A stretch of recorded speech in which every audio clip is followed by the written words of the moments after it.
حضرت شیخ سعدی شرازی رحمۃ اللہ تعالی علیہ بچے جب آپ جوان ہوئے کسی نے آپ سے پوچھا شیخ سعدی آپ نے 50 سال کی عمر میں علم دین حاصل کرنا چاہیے، 50 سال سے پہلے زندگی غفلت میں گزری، آپ جب اللہ کے ولی بنے کسی نے پوچھا اے سعدی آپ کو اللہ کی معرفت کی سمجھ کیسے ہے، اللہ والوں کا راہ کیسے ملا، کیسے آپ رب کی راہ پر چلے؟ فرمایا لوگوں میں بچہ تھا، ایک دن میرے ابو جان مجھے میلے میں لے کر گئے، سارے رستے سمجھاتے رہے وہ سعدی میرا ہاتھ نہ چھوڑنا ورنہ میلے میں گم ہو جائے گا، میلے میں گم ہو گیا تجھے ابو نہیں ملیں گے، تجھے گھر نہیں ملے گا، تجھے غلا کر لے گا، کوئی اٹھا لے جائے گا، کوئی سرکار تجھے اٹھا کر ذبح کر دے گا، مار دے گا۔ ابو سمجھاتے رہے، میں اسلام سنتا سے کہا بچہ تھا، بچے ایسے ہی کرتے ہیں۔ فرمایا میلے میں گیا، اچانک وہاں چند نوجوان دوست دیکھے، ابو کا ہاتھ چھوٹ گیا، میں کھیلنے میں مشغول ہو گیا، وہ دوست رفتہ رفتہ چلے گئے، جیسے ہی گئے میں رونا شروع ہو گیا، ابو مل ہی نہیں رہے، ابو جان نظر ہی نہیں آ رہے، اب فکر مند کہ ابو جان کو کہاں ڈھونڈوں، کہ ادھر ابو بھی پریشان، وہ بھی ڈھونڈ رہے، وہ بھی رو رہے، کہا اچانک اللہ کا کرم ہوا، میرے والد نے مجھے دیکھا، زور سے تھپڑ مارا، کان کھینچا، کہا سعدی میں نہ کہتا تھا ہاتھ نہیں چھوڑنا، تو گم ہو جائے گا، کہا دیکھا تو گم ہو گیا، اگر نہ ملتا تجھے کوئی گمراہ کر دیتا، کوئی کہا کہ نہیں سکتا،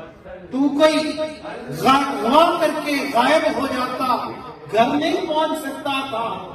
فرمایا جب مجھے اللہ تعالیٰ نے عقل عطا فرمائی، مجھے اللہ والوں کی راہ ملی تو سمجھ آئی جس طرح بچپن میں بڑے کا ہاتھ پکڑنا ضروری ہے، اسی طرح دنیا میں کسی اللہ والے کا ہاتھ پکڑنا ضروری ہے، ورنہ بندہ جیسے میلے میں بچہ گم ہو جائے گا ایسے ہی بندہ دنیا میں بھی گم ہو جائے گا، ایسے ہی شیطان اس کا ایمان برباد کر دے گا، اس کو گمراہ کر دے گا، اس کو ذلیل کر دے گا۔ کہ یہ کہہ کر آپ رویا کرتے، کا افسوس جو ابو جان اس وقت فرمایا کرتے تھے، اگر میں بات کو مان لیتا وہ بات اسی وقت سمجھ آ جاتی، لیکن لوگوں دیر سے سمجھ آئی، لیکن شکر کے سمجھ آ گئی، اور اللہ نے مجھے اپنی نیک بندوں کا ساتھ کا فرمایا۔ ہم کہتے ہیں ہمیں کسی کی ضرورت ہی نہیں، بعض لوگ کہتے ہیں نماز پڑھ رہے ہیں اللہ کا شکر ہے، قرآن پڑھتے ہیں شکر ہے، حج کر لیا شکر ہے، نیکی بھی کر رہے ہیں شکر ہے۔ بھائی کون تجھے کہتا تو نیکی نہیں کرتا؟ کون تجھے کہتا تو نے حج نہیں کیا؟ کون کہتا تو تہجد گزار نہیں؟ لیکن خدا کی قسم یہ نیکی اس وقت تک ہے جب تک تو اس نیکی کو سنبھال رہا ہے، جب سے ہی شیطان نے اس پر حملہ کیا یہ نیکی ضائع کر دے گا، برباد کر دے گا، نیکی برباد، نیکی ضائع، گناہ لازم، یہ تو تھوڑا نقصان، لیکن جیسے ہی موت آئے گی یہ شیطان کلمہ نہیں پڑھنے دے گا،